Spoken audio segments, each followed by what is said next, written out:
We're in Jeremiah chapter 33 tonight. And if you remember last time, Jeremiah has been shut up in the prison in the palace of the king of Jerusalem. Let me make sure I get this right.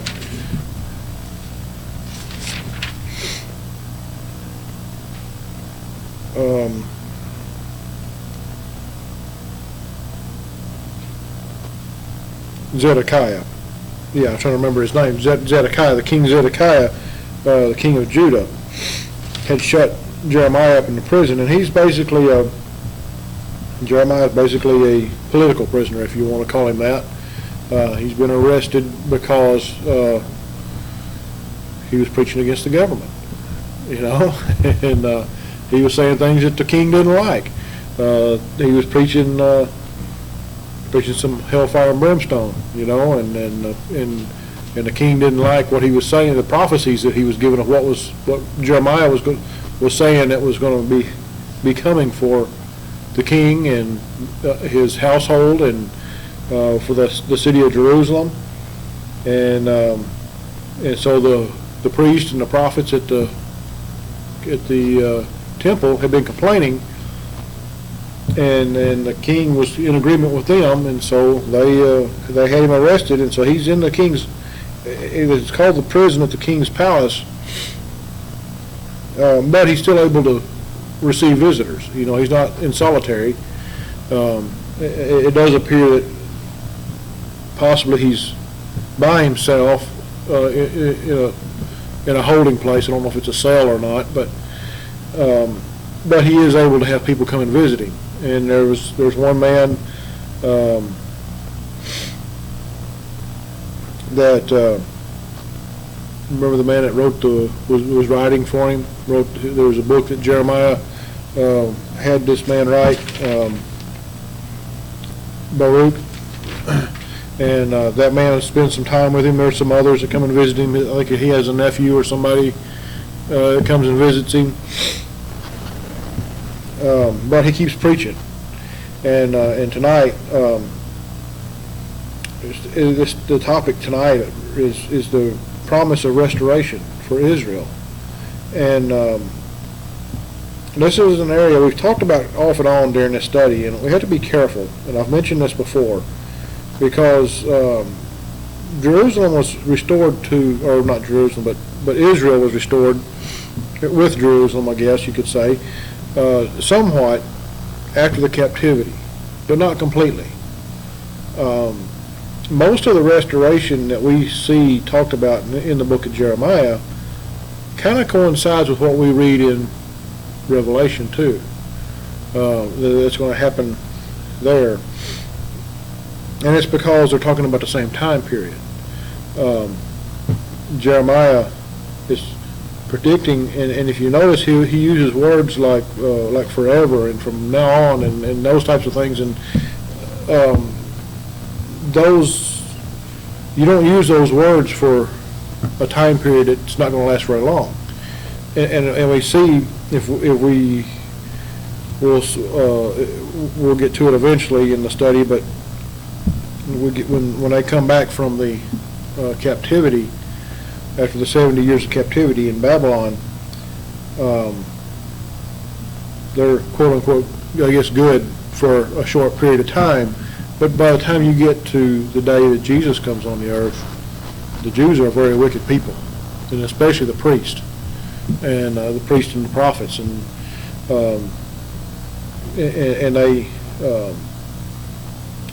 they have made changes to the law.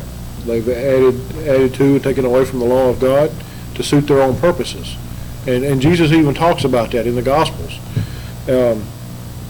So when we see these prophecies in the Old Testament, and in particular in our study tonight, he's not always talking about right after the captivity.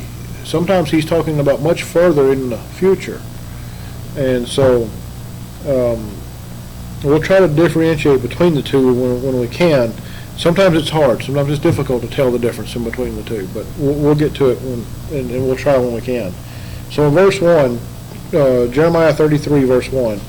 Moreover, the word of the Lord came unto Jeremiah the second time, while he was yet shut up in the court of the prison. And remember, last time was the first time the Lord came to him while he was in prison. Thus saith the Lord, the maker thereof, the Lord that formed it, to establish it. The Lord is his name. Why is the Lord telling Jeremiah this? Jeremiah already knows this. It's a reminder.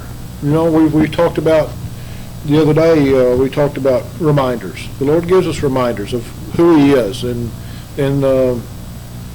usually, I guess every time he does it, it's because he thinks we need it. You know, so we may not think we do, but he does. He does it for a reason. He does it for a reason here. Jeremiah needs a reminder of who God is. Not just Jeremiah, but this is for all God's people from now on. When we read this, we know who God's talking to or talking about, and that who he is. Thus saith the Lord, the maker thereof, the Lord that formed it, that to establish it. The Lord is his name. Call unto me, and I will answer thee, and show thee great and mighty things which thou knowest not. He's not talking to everybody here. He's talking to Jeremiah. People will quote this verse, especially the Pentecostals, will quote this verse, and they'll say, well, God, this is what God said, you know, to his people. Well, no, he said this to Jeremiah, not to all of us. Yes, we are to call on the Lord when we're in despair, or whenever we want to just talk with him, and he'll answer us. Does he always show us great and mighty things? No. Sometimes it's just something quiet and simple.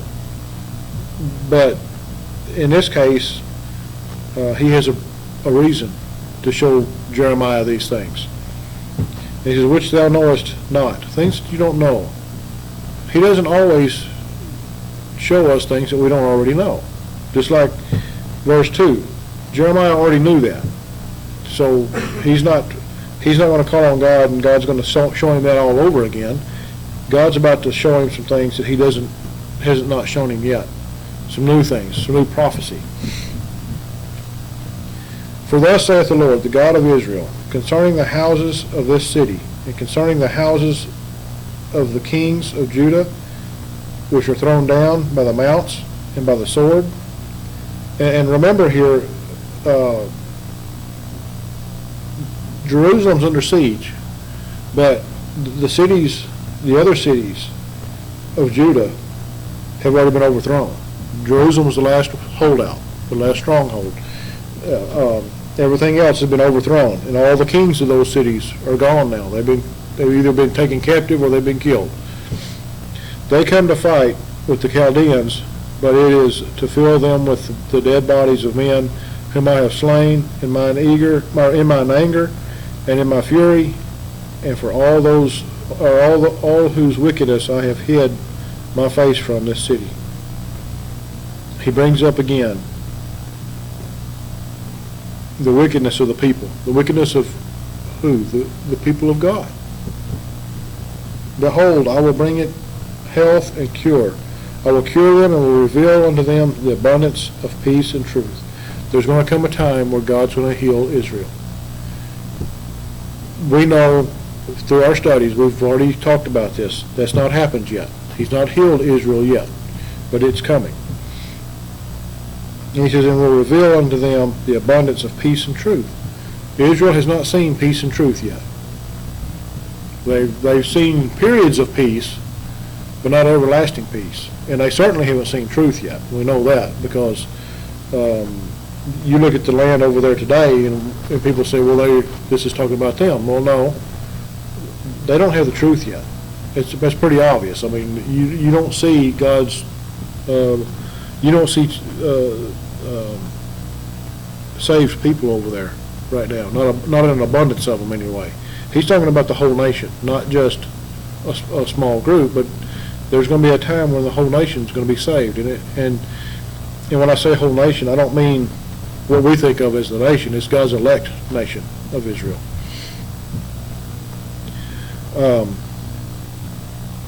Verse 7, and I will cause the captivity of Judah and the captivity of Israel to return, and will build them as at the first, He's going to rebuild Judah and Israel the way it was in the beginning. Now, if you've ever studied through the book of Nehemiah, you see where the prophet Nehemiah was put in charge of rebuilding the city of Jerusalem, rebuilding the walls. He talks about that quite a bit, and some of the other things in the city. That does happen. That is true. That happens at the end of the captivity. But he's still, I think he's talking further out into the future, not just after the captivity, because Israel and Judah and Jerusalem in particular are never fully rebuilt. You look at it today, and it's still a war-torn city. There's still ruins there. There's still things there that have never been replaced or rebuilt. For one, we think of the temple itself. The temple's never been rebuilt. It will be one day, but it hasn't yet. And I will cleanse them from all their iniquity whereby they have sinned against me. And I will pardon all their iniquities whereby they have sinned and whereby they have transgressed against me. What does it take for what happens when with what he's talking about here? There's going to be a group of people saved. That's what he's talking about. He says, I will cleanse them from all their iniquity. In other words, he's going to save them from their sins. That's not happened yet in Israel. We know that. We see that. Now, some will say, well, what about when Christ came and, with John the Baptist's baptisms and the multitudes that were following Jesus around? And well, remember, there's nothing that tells us that the whole multitude was saved. There were people in the multitudes that were. We see that. Remember in Acts, there was only 120 in the first church. Now, that doesn't mean that only 120 were saved, but there was only 120 in the church. So there's some, and we don't know for sure, but you look at some of the stories in the Gospels, the woman at the well, there's some others that Jesus healed. It appears that they were saved at the time, but you never see where they were baptized, which means that they would not have qualified for church membership. Doesn't mean that they weren't saved, because he does say that they were, but we never see that. We never see their baptism. Did it happen? Maybe it did. We don't know, but it doesn't show that in those stories. So we know that a widespread salvation with the people of Israel has not happened yet. And it shall be to me a name of joy, praise and an honor before all the nations of the earth, which shall hear all the good that I do unto them, and they shall fear and tremble for all the goodness and for all the prosperity that I procure unto it. All the nations of the earth have not praised and honored Israel. That's pretty obvious right now, because the vast majority of maybe not, if not all, of the nations of the world right now hate Israel. That's pretty obvious. If you go back and study in the beginning, when the Jews were trying to take the land back in the late 40s, even our own country tried to hinder them from doing it. We've been to one of the Holocaust museums, and there was things there that I'd never heard of. I mean, we just weren't taught it in school, and there was things maybe y'all were. You're older than we are, but I did not realize that the U.S. and the Allied forces after World War II tried to put a stop to it at one time in the beginning, and so even now, what we would consider the Allied forces, the Allied nations, are not praising and honoring Israel like God says they are here. This is going to come later. Verse 10, thus saith the Lord, again, there shall be heard in this place, which ye say shall be desolate, without man, and without beast, even the cities of Judah, and in the streets of Jerusalem that are desolate, without man, and without inhabitant, and without beast. This takes place once Jerusalem is surrendered, and Babylon comes in and destroys the city. It's not inhabitable for man or beast. The voice of joy and the voice of gladness, the voice of the bridegroom and the voice of the bride, the voice of them that shall praise the Lord of hosts. For the Lord is good, for his mercy endureth forever. And of them that shall bring the sacrifice of praise unto the house of the Lord, for I will cause to return the captivity of the land, as at the first, saith the Lord.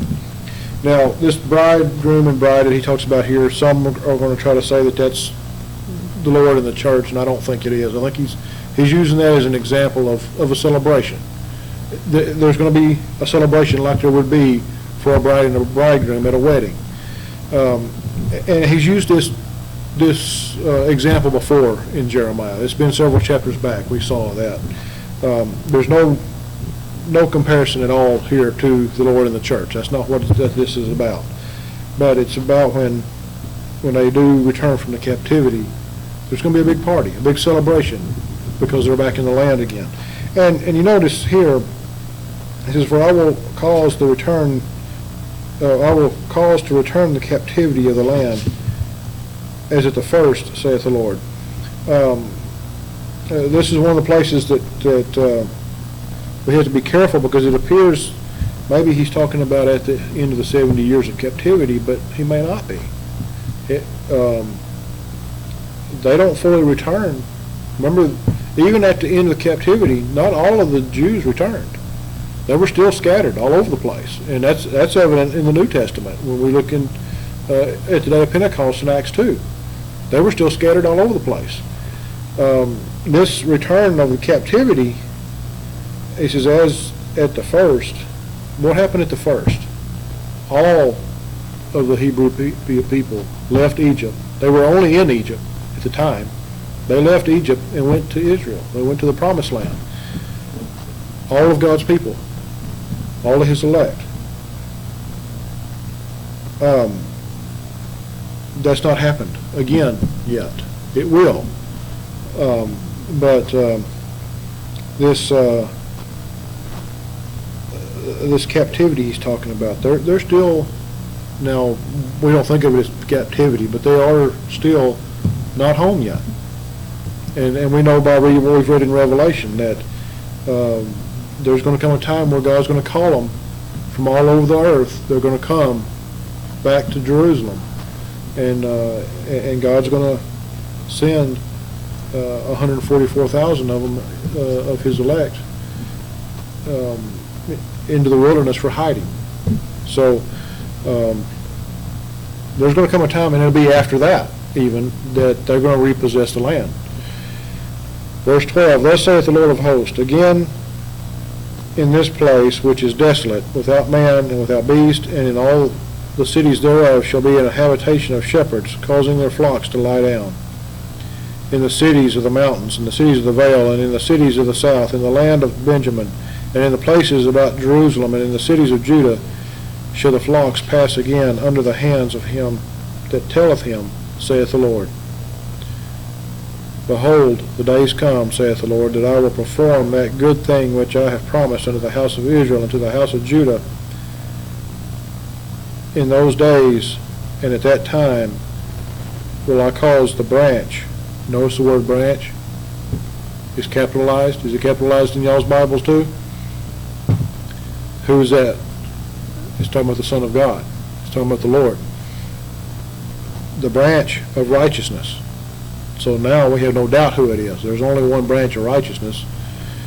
To grow up unto David, and he shall execute judgment and righteousness in the land. Did he do that when he came the first time? No, he didn't.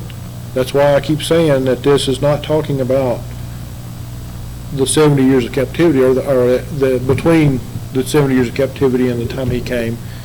This does not fit that. When he comes back to execute judgment and righteousness in the land. That's going to be at the end of the tribulation. Remember our studies in Revelation on that time period, that he comes back and executes judgment on the whole world, all those who are not saved. In those days shall Judah be saved. Judah will be saved. So, and Jerusalem shall dwell safely. And this is the name wherewith she shall be called, the Lord our righteousness. Jerusalem, Judah is not going to be completely saved until the end of the tribulation, and Jerusalem is not going to dwell safely until the millennium. So this is still in the future, even for us. For thus saith the Lord, David shall never want a man to sit upon the throne of the house of Israel. Neither shall the priest, the Levites, want a man before me to offer burnt offerings and to kindle meat offerings and to do sacrifice continually. It's my understanding that after they come back from the captivity, there's never a king again, at least till Christ comes, that will sit on the throne of David, that is of the lineage of David. The ones that come after the captivity, they never have a king again that's out of the lineage of David. They try to say they are, but the Bible doesn't trace them back. And the Levites are not the same. You know, some of the priests in Jesus' day were not part of the Levites.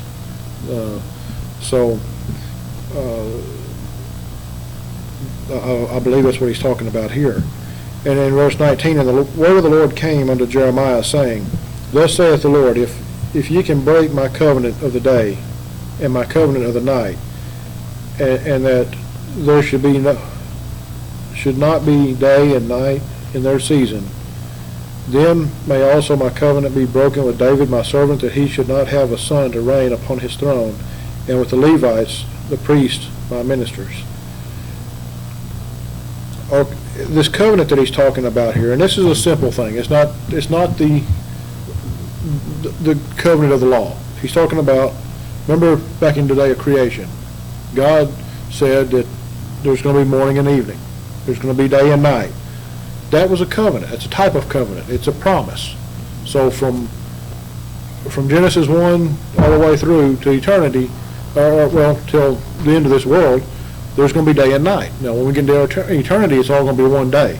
But in this lifetime, it's going to be, God made a covenant with man that there's going to be day and night. That's a fact. And that's what he's talking about here.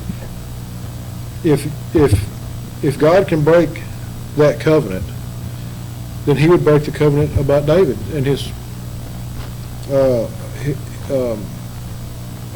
son reigning on the throne. He's not going to do that, in other words, is what he's saying. God's not going to do that. If God could break the covenant of day and night, he would break that covenant with David. That's how tight a covenant this is. This covenant with David, remember, Jesus was of the lineage of David. And so he is going to be what is referred to here as the son of David that will sit on the throne. Now, he's the son of God, but humanly speaking, he is of the lineage of David. He's going to reign upon the throne. And with the Levites, the priests, my ministers, the same thing with the Levites. There's going to come a time where the priests are going to be true Levites. As the host of heaven cannot be numbered, neither the sand of the sea measured, so will I multiply the seed of David my servant and the Levites that minister unto me. Moreover, the word of the Lord came to Jeremiah, saying, Considerest thou not what this people have spoken, saying, The two families which the Lord hath chosen, he hath even cast them off? Thus they have despised my people, that they should be no more a nation before them. Thus saith the Lord, If my covenant be not with day and night, and if I have not appointed the ordinances of heaven and earth, then will I cast away the seed of Jacob. He's not cast away Israel. Now, he divorced her. We know that. But she's still part of the family. He hasn't disowned her. He divorced her. They're no longer married. And he says, then David my servant, so that I will not take any of his seed to be rulers over the seed of Abraham, Isaac, and Jacob, for I will cause their captivity to return and have mercy on them. So, in the same way, the same covenant, or same type of covenant that God has promised man day and night, and he says he appointed the ordinances of heaven and earth, he has also made a covenant with David and with the seed of Jacob, he says here, and Abraham and Isaac. He has made a covenant with them and their seed that there would be a king, the King of Kings would come from the lineage of David and would rule on the throne of David. He's the only one who has the right to. Like I said, there was a period of time, and we're still in that period actually, there's not been a king in Israel that was from the lineage of David. But there's one coming. The Messiah's come. He's already prepared things and got things prepared for his second coming. But when he comes back, and remember this, people get this confused. Just as a reminder, when he comes for his bride, he's not going to set foot on the earth. The rest of the earth, I don't believe the rest of the earth is going to see him when he comes that time. His people, he's going to call his people out. The archangel's going to sound the trumpet, and those who are dead are going to rise first, and those who remain alive are going to go after that.